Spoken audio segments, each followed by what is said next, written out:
Hello, happy Sunday.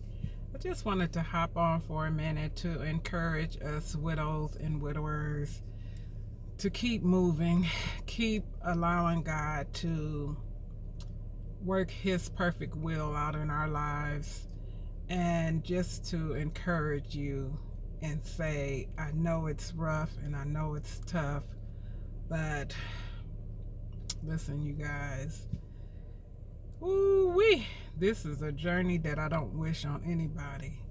But unfortunately, we all have our days here on earth, and let us not take one another for granted.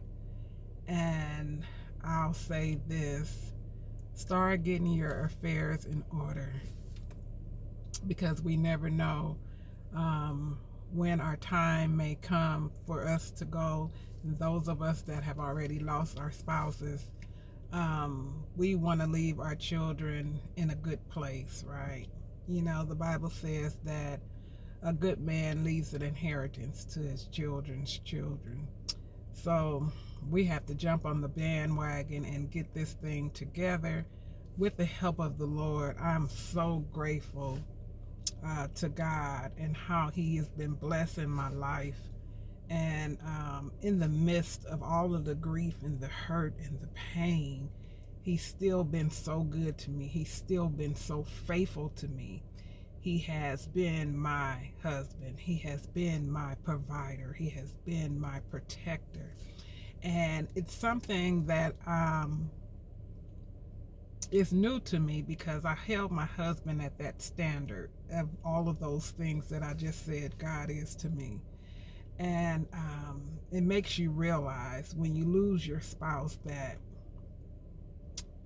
we can say, I'll say me, because I was this type of person that said that God was the head of my household, when I really believed that my husband was the head of my household.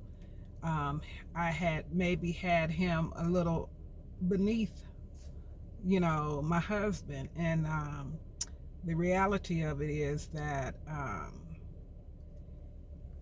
we have to have God as the head of our households, the head of our lives, because when we so depend on our loved ones, I believe we were just kind of brought up like that to do that. But when we so depend on our loved ones, our spouses, our parents, um, your boyfriend, your girlfriend, or your significant other, we put them at a standard where we feel like we can't make it without them, until God